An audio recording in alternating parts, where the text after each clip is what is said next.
Hello and welcome to another Soul Horse Sunday. I'm Delea with True North Equestrians, and my conversation today is with Angela Saieva. Am I saying that right? Yeah, You are. it's such a great name. And she is here to talk about the role that her horses fulfill in her spiritual journey and how she aligns with them on a soul level. So, Angela, you want to introduce yourself? Sure. Yeah, I am, as Leah said, Angela Saieva. My business is Equine Elevation, and I've got currently four horses who I practice horse medicine with, and I'm also an equine body worker, among other things. But that's the short version of it. Yeah, good. And I know a little bit about Angela because I've did readings for her horses before, and I understand how deep her relationship goes with her horses. So, Angela, was there a time, I'm always curious how people reach the understanding or the awakening that their horse is a part of their spiritual journey. I mean, like I always knew when I was young, I needed a horse, didn't have one till I was in my 30s, but I always knew that I needed them and I never knew why until I understood that they are part of my soul journey. And it was a process for me to get there. So I'm always curious how other people come to that knowledge or the awakening that they're part of your soul work. Yeah, it's a great question, and I don't know like the specific answer right off the top of my head. Like, I don't think there was like an exact moment because, and my horses would say this about me, like I'm a bit of a slow learner on this particular topic. Because to be honest, like I had a lot of doubt as to like that was true. I doubted that it was true. Like when I started to realize or have these kind of um let's say curiosities around that, like around the purpose and this and the spiritual connection, it took me a long time to actually really accept it, I guess. Mhm. Because I think there was a lot of like, well, are you sure? Like, really? Me? I don't know, like, and I think it did definitely tie into a bit of a self-worth question of like, am I worthy of having this spiritual connection with horses? And um but it was, I would say, the possibilities were opened up to me through my bodywork practice, as I was a student practicing Equi-bow. There's something that happens, that I've recognized in myself and also in so many students that I've taught, that like being very intentional around horses in that way helps us to ground into a space that's like very different than how we are normally used to being with horses. And so the act of having your hands on the horse, it like activates something. And for me, there was definitely a moment alone in the barn one night with Kisses where I was offering her bodywork and I had my hands on her, like just on her hind end, and she kind of moved and put my hands on her sacrum. And all of a sudden, something happened. I'm not exactly even sure, like, still to this day what happened, but something happened, and I felt a connection I'd never felt before. And the way she was responding to my presence, like, what I mean by that is my being present with her, um, it just like opened up some sort of portal almost. And I remember just being there alone thinking like, I'm so glad no one else is here because I have no idea what's happening and this look really weird from the outside. But that's, I think, if I were to kind of like pinpoint a moment where the possibility even sort of showed up for me, it would have been that night with her, because I I left it changed. Like I left that experience changed, but I didn't know what had happened, and I wasn't sure that, like, I was like, who do I ask about this? Uh-huh. Who can I talk to about this very strange thing that just happened? And so that was also part of it. I was in a really conventional horse, situation Right. at that time, right? So at that time, like, my primary purpose for doing bodywork with kisses was because we were eventing and we were competing, and I wanted her, at peak performance, and she'd had a previous injury, so I was trying to really keep her sound and keep her strong. But that moment opened up something else, and it was definitely a catalyst of, you know, this like more that's Mhm. available that I Mhm. just had no idea was even Right. there before. Yeah. I had a similar experience. I, like you, I didn't have one big awakening. And the way I was raised and being such an introvert, I didn't explore a lot of things when I was younger, but I always knew that, I mean, horses were just a part of me, and I would just do anything to get near one, which didn't happen very often. But when I finally did get them, it was a process. It wasn't just this big awakening of, oh, aha, they're part of my soul work. But I had a PMU mare that I had actually fostered for a long time. My gray mare, I didn't have Chant then, and Mystic does not do well being alone. She's a horse's horse. She's not a human's horse. And I had a friend had a Primrant rescue, so I fostered one of her horses for 4 years, and then I finally adopted her the 5th year. I figured may as well. She's not going anywhere. I'm attached by then. But she was a big red Morgan mare. She'd been a PMU mare for 7 years, so that's a lot of heartache and grief. And she came with a big scar on her left leg, or her left, all up above on her forearm here, down her knee and down into her cannon bone, and a big scar on her hock. And I always had the story in my head that came when I met her was she'd probably been a well-bred Morgan. She looks very traditional, old style Morgan. And she had gotten injured, and then she was shipped off to auction, or what it was. What that was the story I always got from her. So one night I went out to the barn. It was late, and I was just feeling really pensive myself. And I went out and I took a soft brush and I just started brushing on that front leg. And I was just kind of in the zone there. And she dropped her head and just licked and chewed for probably 2 minutes. And Mm. that really changed everything with me, as far as I felt like a portal opened into their world a little bit more. And I was invited more, and I saw the opportunity to step into their world a little bit more. But it was a similar type thing. And it really changed things between she and I. And it changed things on how I viewed what was possible between horses and humans. Yeah, that So gave I me totally goosebumps get just it. like thinking of that moment, because I think so that's something that I feel so passionate about, and it warms my heart because gosh, I feel really emotional all of a sudden. It's like there's such a gift in being able to teach someone. Like for you, it happened naturally, which is beautiful, but to be able to teach someone body work so Mhm. that they can have that connection with their Right. horse. And it's not like we go out talking about, like, oh, that's what's going to happen. It's just Mhm. that it is what happens. Like, I want to say so often, but really, if the person's available, it always happens. And I think it's just because you're in connection in a different way. And when we Right. drop that, like, the expectation or The agenda. the agenda Mhm. exactly, and we're just there.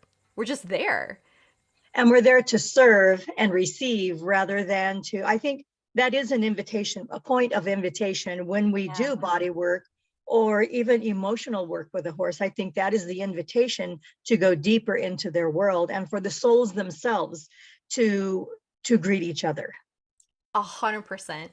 Which is why at like a point in my journey, I began to realize that I was more interested actually in teaching owners and guardians to do body work. And I didn't have that connection though at that time. I was just more like, I really want to empower people to be able to do this on their own and not always have to rely on a practitioner to come in. But in the process of doing that, I realized, just as what we're talking about, it's like actually there was this deeper layer to it that I just hadn't gotten to yet, where it's actually more about having that deeper level connection. And that's really where, like, that's where the passion lies for me, because as a kid, my dad had race horses. So, like, horses were always kind of in and around my life from a young age, but we weren't allowed to interact with them because they're race horses, right? So they were there, but they were always this kind of like, it was almost like, I don't know if your parents had like one of those chess with the glass, and all of Oh, whatnots. the Yeah, fine china goes back there, like you can't touch. So it was like that. yeah, It was like they were there, but they were behind this like glass, and you couldn't touch yeah, them, or you could just see them. And so there was always like a mystery to it. And when I finally got to ride, I was however old you are in grade two, um, whatever age that is. And I realized that, like, especially now even looking back, riding was fun and that was cool, but I just wanted to be there. I didn't really care what we were doing. Like, you could just give me the brushes, and I would just stand with this mare. Her name was Poppy, and I would just stand with her and like brush her. And I'm pint sized compared to her, and brushing legs is yeah. pretty much all I could reach. And but that was it. Like, leave me at the barn for hours, and that's all I wanted to do. And so I guess, like, connecting back to your original question, it's always been there, that like that soul level connection. I just didn't know how to name it until, recently, really, probably within the last like 2-3 years, and to really actually even own it and say like that, yes, that's what's Yeah. happening here. I did an interview with or a conversation with Kim McElroy, and she talked about when she was a child, the riding experience just turned out to not be what she was dreaming of with horses, because it was all about, pull on the reins, kick the horse, blah, blah, blah. And she said she preferred mucking the stalls because that's when the horses would reveal themselves. And I mean, she put it into such great words because that's what you're talking about. And that's what I do. I mean, I love to ride, but just spending time with them changes who I am. It brings me back to my what I call my true north. So it's a place of balance for me, to where that I know within myself that what I intuit about my horses and our souls as being in alliance is real. And I'm not affected by what happens out in the real world, or how other people agree or don't agree, or experience or don't experience. When I'm just alone with them in that quiet time, I know I'm reminded, and it endorses for me how real that soul relationship is. And that's, the priority with them. So I mean, it's just interesting how that when you do spend time without agenda, without pressure, without a time restraint, how well the horses will invite you to come in deeper with them, how much they do that. And they really do. And you know I'm really grateful for what happened in my life in 2020. Not grateful for COVID in and of itself, but for the pause that it, you know, offered me. Mhm. And so much had happened in that time in my life. My mom and my grandma had both passed away within 6 days of one another. Oh, And then the wow. following week, COVID kind of got here to Canada and everything locked down. So I was already in a state of like really needing that pause, and then got it in such a big way where, all of a sudden everything's full stop. And my horses, I had at that time, Rio was still with us, so five of them, three were at home and two were at a training barn 10 minutes away. And I was like, it's time. Like, everyone has to be at home now. We're taking a full pause. And that full pause and that full stop on everything was what really, really solidified for me the spiritual aspect of what was going on. Because to have all the horses together for the first time, all of them in the backyard, like, I'm the only one taking care of them. And there's nothing to do. Like, the world had stopped, and all we were doing was hanging out.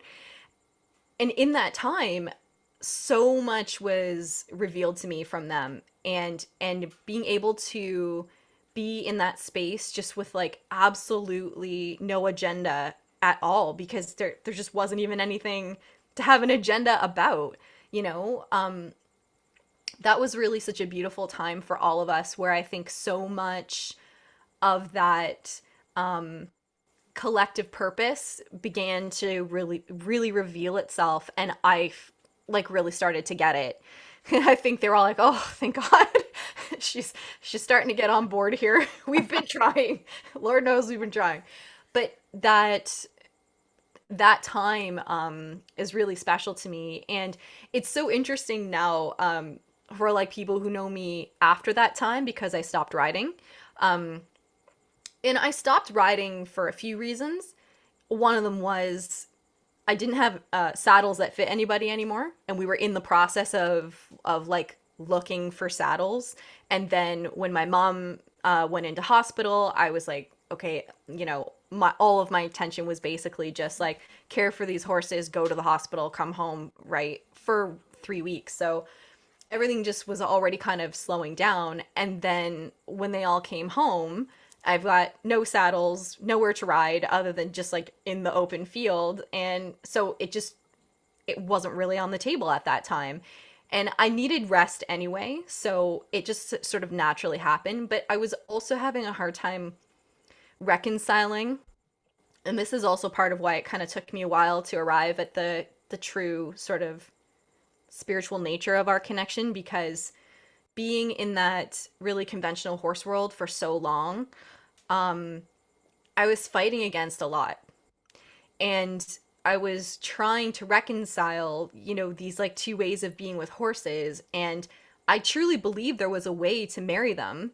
I just hadn't arrived at it yet. I hadn't, seen any examples of it. I just wasn't there. And I was trying but it just wasn't really aligning. And I didn't want to ride them until I kind of was able to ride from the place that it's like it's unnameable. I can just feel it and I can see it. But, it's like I didn't know how to execute it.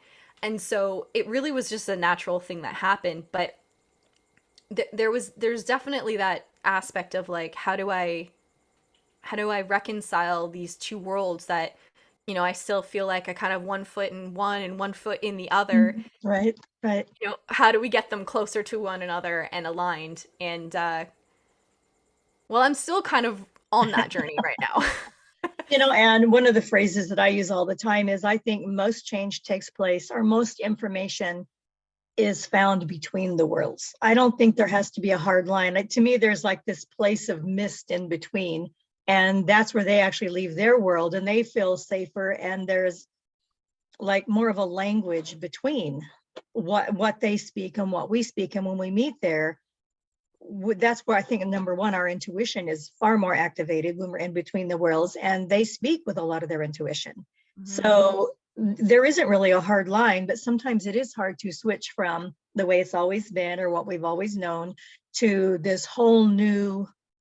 It probably isn't new. I know a lot of people have been doing this, since the beginning of time as far as relating on a spiritual level with their horse, but it's just now becoming acceptable and common. And if you're interested, you can find out more information on it. Whereas, 30 years ago, you'd been hard pressed to find, and I'm not talking about natural horsemanship, I'm talking about the horse human relationship on a spiritual level. Yeah. So we've actually, as humans, came a long ways towards honoring that towards our horses. And it doesn't mean it has to be either or. You can compete or you have a relationship. I think they can marry. But I think that how you compete or how you use a discipline will alter once you've connected more on a soul level. I fully agree. And I was very lucky to have a mentor kind of in that time period where I was starting to feel things out, where I could bounce some of this stuff off her, and she had her own version of what that looked like. Mhm. And so I did have a safe space and a safe person that I could start to explore these things with, and I'm really, really grateful for that. Um, and I fully agree that like so for me, in like the nature of who I am, I can be one of those pendulum swingers. So it's Mhm. like I'm all the way to the one side, and then I'm Yeah, like, wait a second. Then I'm all the way to the other side, and then once I get to the other side, you're like, oh right, there's a balance somewhere here. And right. so, for me, it's always this line of like practical spirituality, because we came here to have this physical experience, so we can't Mhm. abandon that physical aspect, which to me is like more the practical. How do I bring that spirituality into my day-to-day experiences with my horses? And to your point about like being able to marry them, I got to a place where I realized that I wasn't asking my horses what they wanted. Like, do you want to do any of this stuff? And, they all had different opinions. Like Dido was like, no, no more riding. I'm done. And I'm like, I know we never should have been riding at all, period. Like that was a dark time in our lives. Um, Whereas my Rio pony was like, I like trails still. Like, let's go on the trails, but she liked bareback because we always had a hard time fitting a saddle to her. She was a really, round quarter horse, like stout build, and nothing really fit her properly. But actually, I did because I'm short and she's small. And, so that worked out well for us. So we could go bareback, hacking wherever, and that made her happy. Whereas Kisses was like, I kind of really liked the competition aspect, but not so much the training in between, which really was code for like, I like to go show off in public and hear people tell me that I'm pretty because I am. And that is exactly what would happen when I would take her off property and everyone would notice her and come out, like they would make their way over to her from wherever, like, oh, I know I saw that person in the stands and now they're over here saying how beautiful she is and fawning over her. And she's like, that's correct. So it's like, whereas with Indy, I never really felt like it was right when I was riding Indy. There was just something that didn't feel quite right. He's never said like, I never want to be a riding horse, but I think for him, it's more about, can we do the riding in a spiritual way? And he's just such a big horse and a big mover that like to be on him bareback feels extremely terrifying because I've fallen off him in a saddle before. So it's like something I'm working up to. And then for Phantom, I feel like he really just wants to try to explore it from a really playful place. Because there was a time where he was like, I want to do what Indy's doing. Like, how come Indy gets to do stuff and I don't get to do it? Like, Yeah. I want to learn that stuff too. Kind of like you were talking about your one mare Mhm. wants to be like, the proper The horse. Like, he was proper like, well, how horse. come I don't get to learn? And I was like, no, you're right. You do. You get to learn. Um, so if one of them was like, I really want to be a competition horse, then okay, that might be something we'd explore, and or that might be like, let's find someone else who can really do that for you if that's not so much for what you and I are after. But what really it has come down to for me with my horses is so much of the the soul level, connections and the purpose. It's so intertwined for all of us. What I mean by that is like I spent a lot of time focused on myself at the beginning, like my goals, what I wanted, and then fitting them into molds to make that work. Mhm. And then I started to realize that that didn't go so well for any of us. So how could I then my goal was more like, well, let's find horses that can go into the mold, not so much like change the way that I'm doing things for them. That came a little bit later. When I had the boys and I got them as babies, like, just hit the ground, it was a very different connection. And with Phantom, and I mean, you know well about my connection with Phantom, um, at least for what he's shared with you, but like he I call him my prophecy baby because I've always known he was going to be born. Like I saw him 2 years before he was born. So when he was born, it was like there's something very different and special here. And while at that time I still thought it would be something ridden related, um, it was in the time that he and Indy were growing up, and at this time they were in my backyard, where I started to explore these things. So they got, let's say, spared. My pre being conscious to these things, behaviors, which the older mares unfortunately bore the brunt of. But from that space, and like I say, I did the pendulum swing to the other side where it's like, oh my God, forget about everything that I want. What do they want? And so I like abandoned ship on whatever it was, and everything became about them. And after doing that for a while, they were like, okay, that's been cool and that's been nice that you did that for us. And now we need you to come back into the equation because actually we never wanted you to not consider yourself. Like Right, we're right. all in this together. And it really hit me that what they wanted was for us to be in that evolutionary process and that like, growth and expansion process together, all of us, not just them or me, but all of us together. And so that's really the space that we play in now. It's like we all are trying to go together, not just hyper focused on one or the other, but the needs, the wants, the, co-creations of all of us. Right. I don't know if you feel like it. I know you're really private with a lot of areas of your horses, but when you talked about Phantom, you had told me when you asked about doing the reading with him, and you had said that you knew he was coming, there would be a horse with a mask born on your property. So what do you think that was? Do you think that was your soul preparing you? Do you think that he was starting to enter your field of awareness so that you would be ready, or to act as an endorsement on what you had this intuition of? How do you think that related to who you are as individuals and as souls? Well, so at that time, I had zero awareness of intuition, really outside, like, I wouldn't have called it that, I guess is what I would say.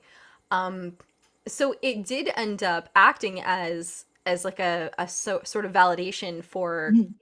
for the intuitive abilities that I had that I just wasn't conscious of at that time. Um, and I think there was a level of get ready because he came far quicker than I had anticipated.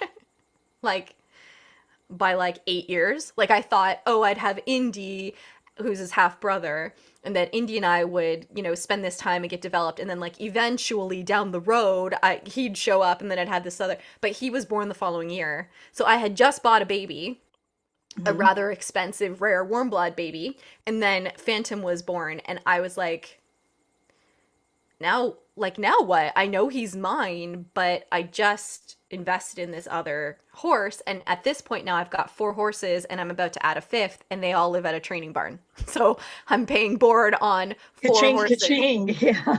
Correct. So I used to refer to as the horse mortgage. Yeah, It's just that you don't own anything except for them. So, right. um,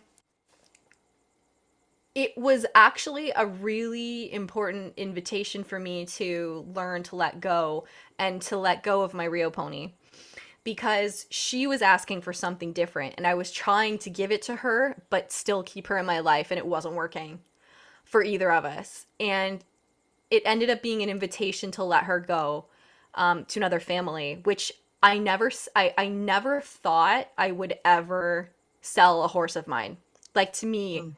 when they're in, like it's family, right? Forever. Yeah. Mhm. So that was huge for me, but also I could not find any other way to make it happen, and I knew that Phantom was that was it. Like there was no option. It was he and I for sure. So the whole thing with Rio happened in 3 hours from the moment I actually like had the guts to post her, you know, on wherever I posted her, to the woman who ended up taking her coming. Like she came immediately, tried her. It was such a great fit, and they said yes, like right away. And it happened so fast that I was like, I can't deny that this is meant to be.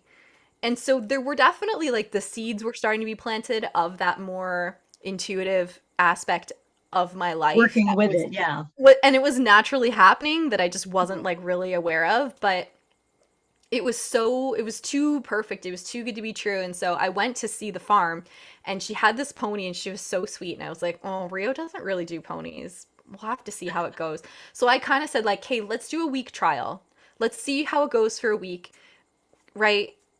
And if it goes okay, then we'll proceed. But I have to see, like, I have to know that it's going to be good for her."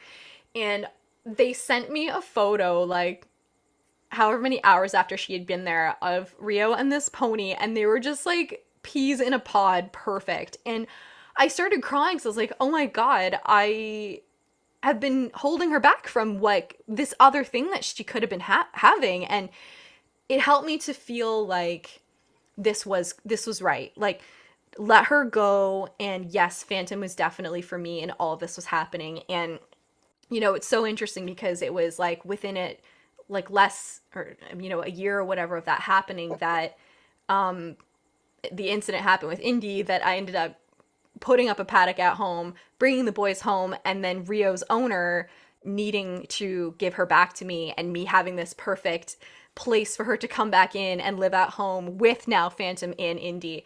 And that definitely tied a bow on things for me because I was like, okay, that was like just a little too uh perfect for it to not have been something bigger than me.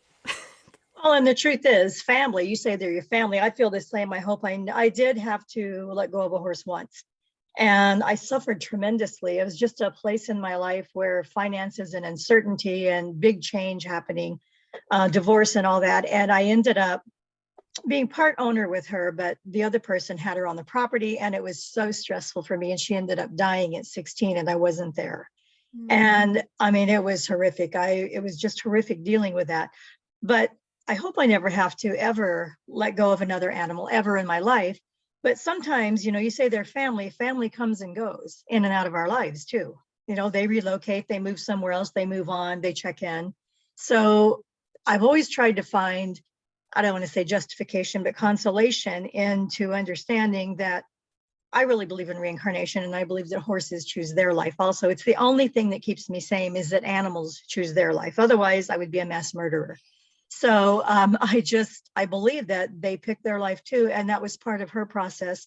And in her passing, I actually made a shift also in my relationship with how I am with animals through her passing by kind of going with her through that, even though I wasn't there spiritually, and I didn't recognize it at the time, but I would write about it. And I had so much information based on that, that through their process, it's part of our process too. If they're in our lives, we're here on purpose per se. So I Yeah. totally understand that, but I hope I never ever find myself in that position ever again until I die, because it was horrible. Yeah. I I mean, I was so grateful when Rio came back because the truth is like that farm that I lived on, we bought it for her and for Dido to retire on one day. And so the thought of her going somewhere else and like never getting to fulfill that it was my dream, truthfully, not hers. But I did always say to her like if I are welcome home. And it was almost like she heard. It was almost like somehow she knew that I was building a paddock, and even though it had nothing to do with her, she was like tap into that. And I couldn't like when I got the message from her owner, I was just like floored. And it was a non like it was no question. It was like, yes, of course. Like she will come home. And I didn't have that much to offer. It was like a paddock with a makeshift shelter. And she was just like, awesome, this is home. And then, when she arrived, she actually said um that she was going to die there. And I was like, whoa, hold on a second, you're still so young. Like she was like, not today, but this is where I'll die. And she did. Um, she passed there, and we ended up moving not that long after. And so, you know, when those seeds are being planted and these doors are being opened for me to start to see this other piece, this spiritual aspect, this intuitive aspect, um, I wasn't like closing the door on it, but I also didn't really understand it. And then, as things kept happening and again, as I was doing the bodywork practice and whatever was going on there was starting to unlock, it became undeniable that was real, that was that, this thing that's unseen in so many ways actually can be validated through our personal experiences. And so this is part of what I really appreciate about your readings and the ones you've done for my horses because the first round of readings, two of them, Dido and Phantom, were like straight up trying to tell me about what was about to happen. Like they knew. And they were laying foundation without saying this is what's happening. But when I look back on those readings, it is so clear that they knew exactly what was going on. And like Phantom he doesn't want me to share what he had said in his reading, but he was very specific about certain things and he was 100% correct. And Dido as well, like when things were happening that were very difficult, and I look back at her reading and I read what she said, it was like she was giving me a gift. And I remember saying to you, because I wasn't sure what order I was going to do it in, right? And I wasn't intending to do them all so close together. It was going to be like one at a time eventually, very much like Indian Phantom. And but I remember I had said to you, like, it's Dido, like, she is something burning and she wants to get it out. Mhm. And she absolutely did. She was And amazing. Her reading and then what happened with you later was truly miraculous. How she was observing all what was going on. that's, you know, I like there've been a couple of times where I've been freaked out, like, okay, y'all are like legit psychic because how do you know that this is going to happen? And I don't know if they know like specific exactly what's going to happen, but they sense the change. Like they sense They it read the energy of what's coming, right? Right. exactly. And I watched Indy because Indy did in his own way as well. In a similar timeline to what was going on, I started to watch him and I was like, something's up. Like, he's the one that if he's acting very different, like if he's very on guard, if he's very like extra sentinel, because he's sentinel already, but like when he's really extra sentinel and very like protective, like, and he wants everyone to be together. And, you know, like there's certain things I know I can look for now. And again, like through this, through time, you can see the patterns and you have the Mhm. validation. So whenever I see that from him now, I'm like, oh, there's a big change coming. And there always is. Like he's just so on the energy Interesting. shifts. Yeah. Interesting. Yeah, interesting observation and brilliant for you to understand that. Yeah. Now, Um, yes. It's I very know that helpful. part of your readings are private, but you gave me permission to share a few things about Indy. So I just want you to talk a little bit about to one of those things. Indy is a very unique. Is he a Perlino, Cremello? What is his? So he's actually a Palomino Pinto, but he only has two Palomino spots that are like fingernail size, like on his one ear and on his other ear. Okay, yeah, he's very unusual looking. He's very translucent looking. Yeah, And you were saying that in other he had talked to me because he's a pale horse, that yeah. people perceive him differently. And you said he had spoke about that in other readings. So what I kind of was observing from that is it's almost as though Indy is very, very ethereal, and he came here with this purpose to bring enlightenment to your work and to your journey with your own life and with your horses. So how would you interpret Indy because of the way he is about acknowledging his own coloration and his own unique look that he and his size, you know, combine those two, it's really impressive. Yes. And he is very impressive, like physically too. When he moves, he's very impressive, as I had already said. I've fallen off a couple of times because of his impressiveness. Um, you know, like if I had to give Indy like a nickname, you know, one that I don't use publicly, but like is a private one for me, like he's my oracle.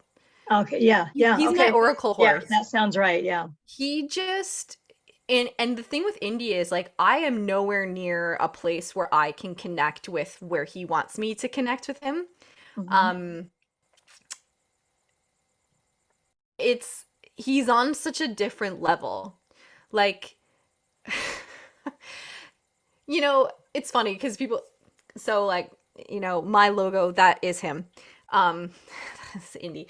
And people will say he's my favorite and I'm like, where do you get that from? Like I don't have favorites. That's not cool. And yet it's kind of a common thing that people just will say like he and the thing is this, he's just very special. He's a very he's just in a like a in a level of his own, you know? Like yes, he's a horse and he's here, but he's it's so difficult to put into words the way that he just is and the way that it feels to be around him. Like you just it's almost like just being in his aura, you get like transported somewhere else. And this is why I think part of like why it didn't ever feel quite right to me riding him. It wasn't so much the riding, but it was the tack. It was like having something on his head. It was it didn't feel right to try to like put something on to control him.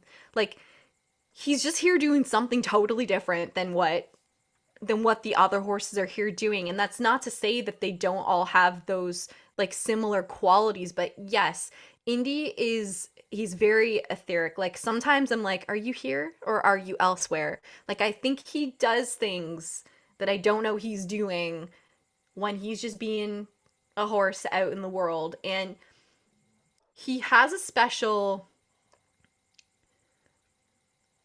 he has a special way of just the way he holds space, and it's not like he's doing anything, it's just who he is. But like he is definitely my oracle, and he's also very much my like, you know how people will talk about like, if my dog doesn't like you then I know there's something up with you.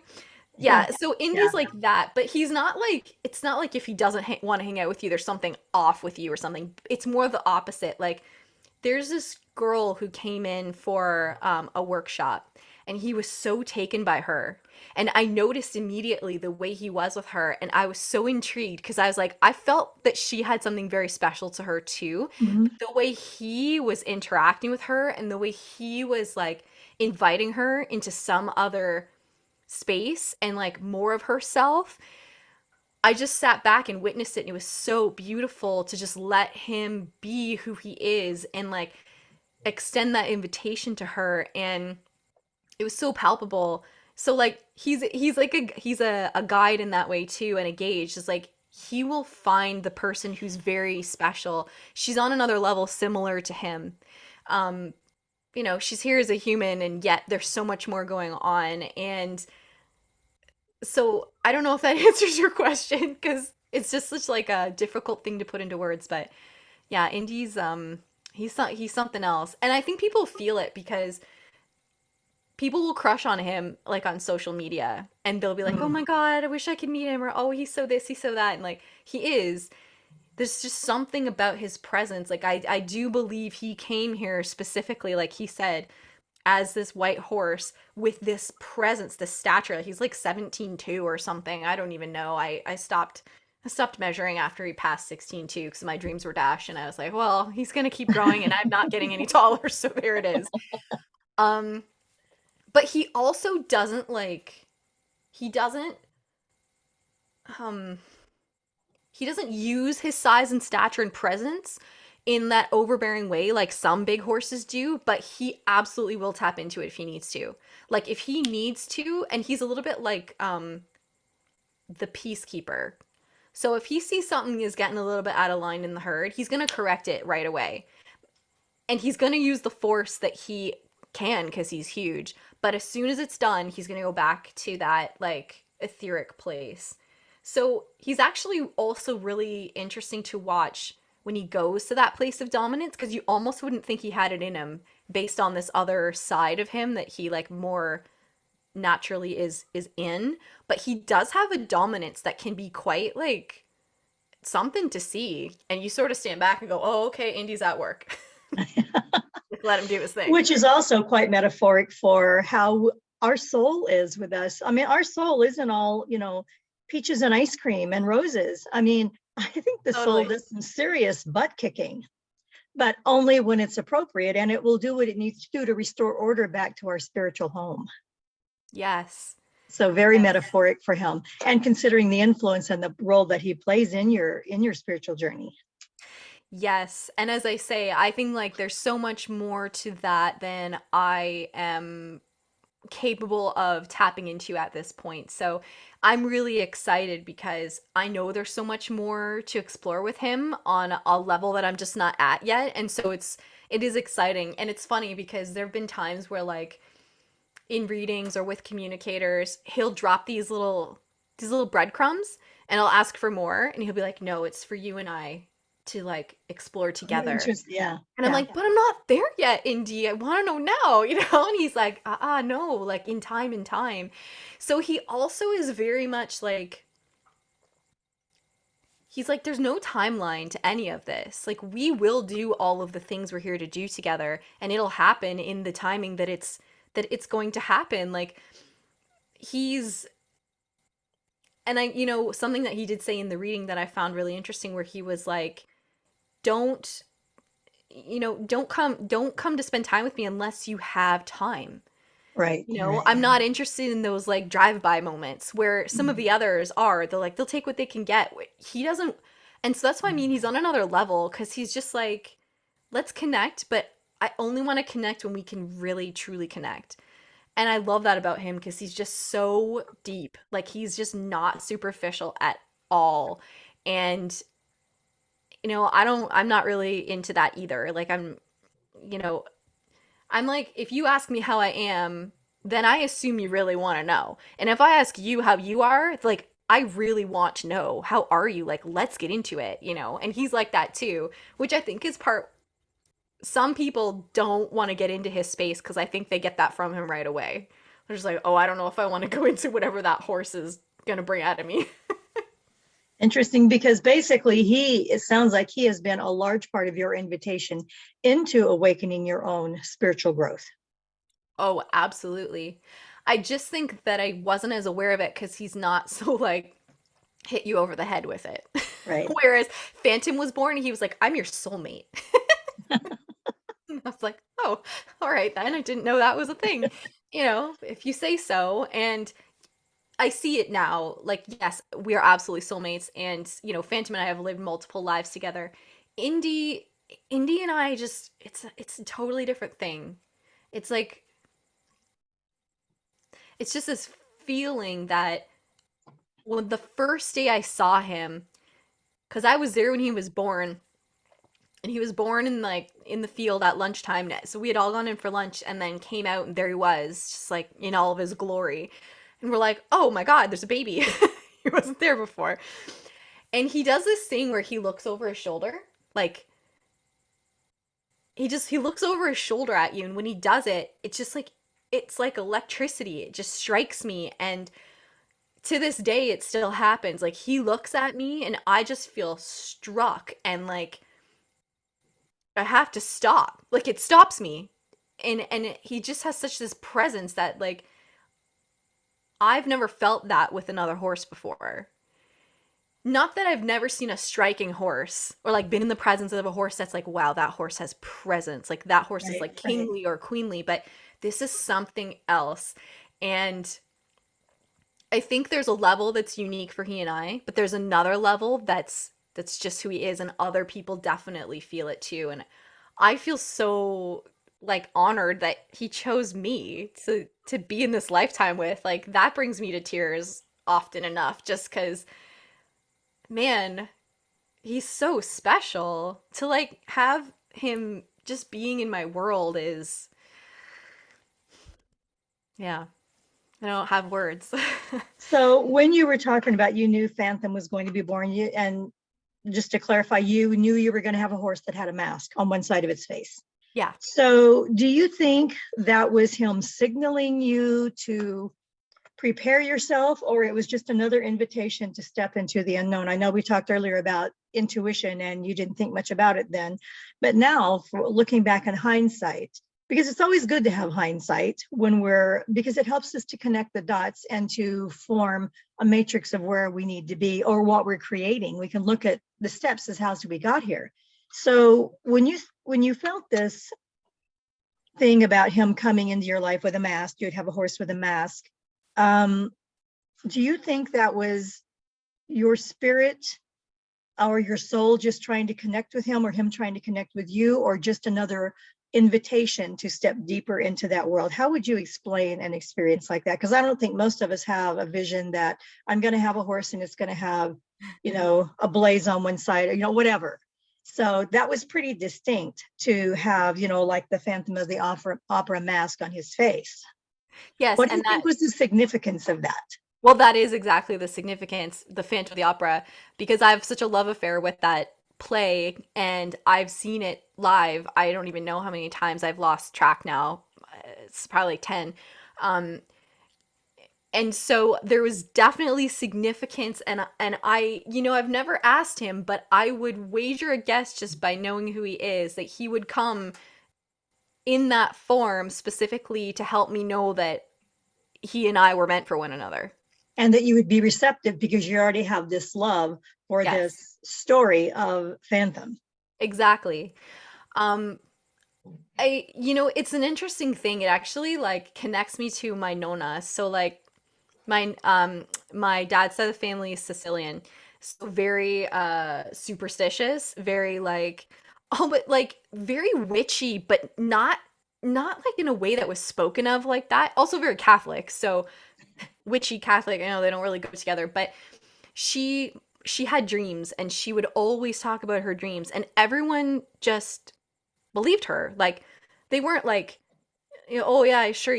No, they were like she's premonitions through her dreams, and I think that's something that I also had, but would not have stated it as that because it was almost like those things are reserved for grandmas. Like Hmm. you don't get access to that till you're like older, you're just a kid, you don't have that stuff. Right.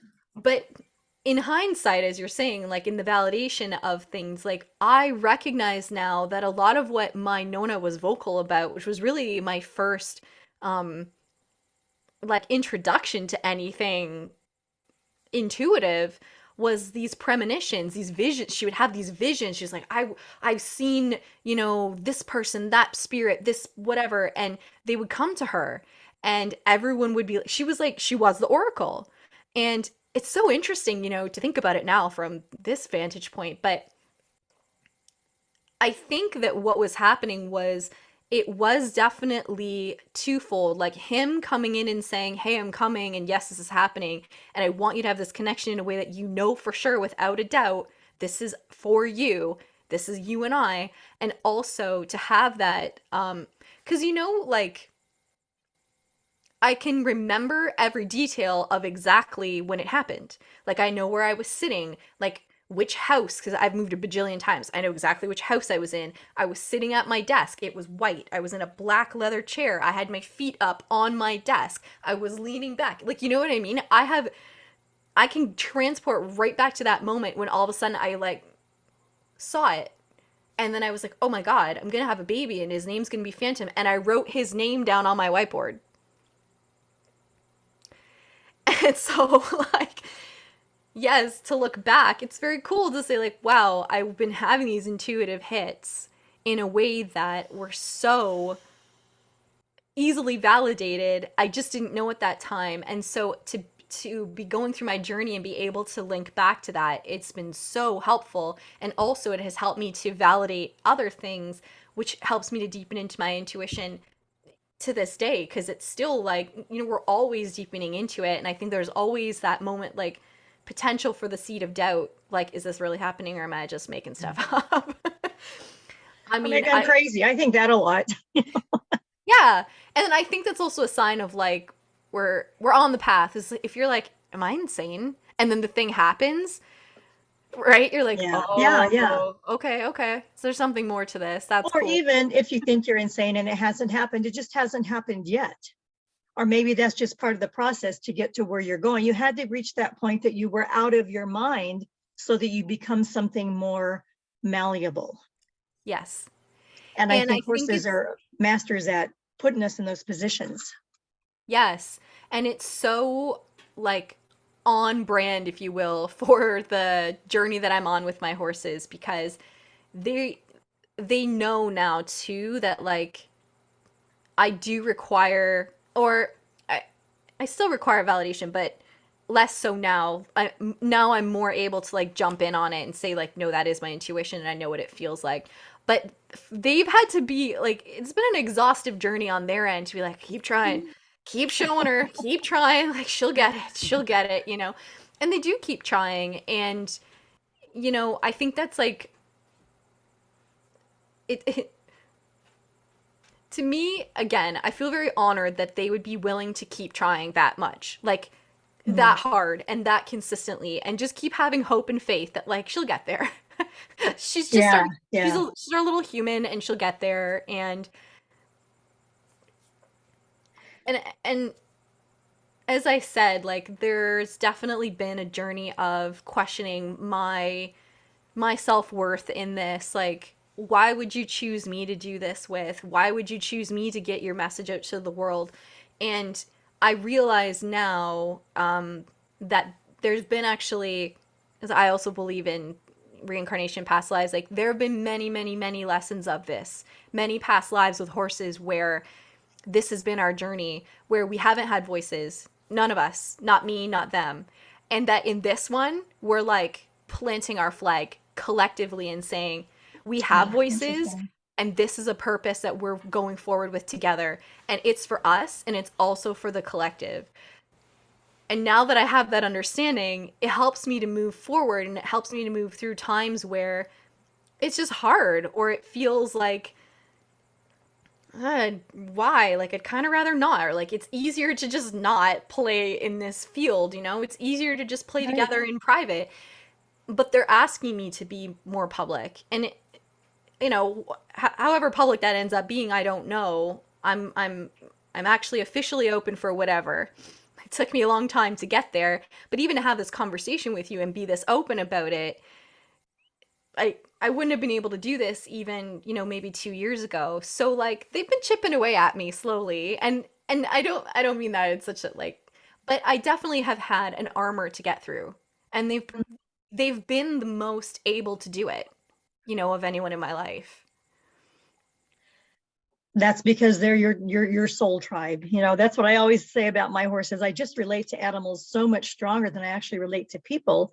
And they're where I find my stability. And in finding my stability, it's enabled me to slowly answer what calls to me and to my soul work. But it's there again, it's taken many, many, many years and a lot of really hard work because I'm such an introvert. I don't want to go out and speak about what's private with me and my horses, but it's also the soul work that we have to share with people who are interested and that it resonates with. It's clearly not for everyone, just like your work is not for everyone. Yeah. But for those that are interested, it's important that it matters and it gives them a foundation or it gives them the inspiration and the insight that they too are going to move forward, just like, you know, we've gotten from other people.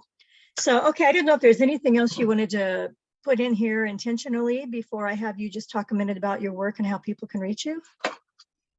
Um, I think that like the last thing that's just kind of coming forward is just to trust the timing, trust the process. Like if you know, there've been so many times in my journey where I wished I was somewhere else in the journey, where it's Mhm. like, oh, like if I can just get to that point, then everything will be easier, better, whatever, Right. insert the thing here.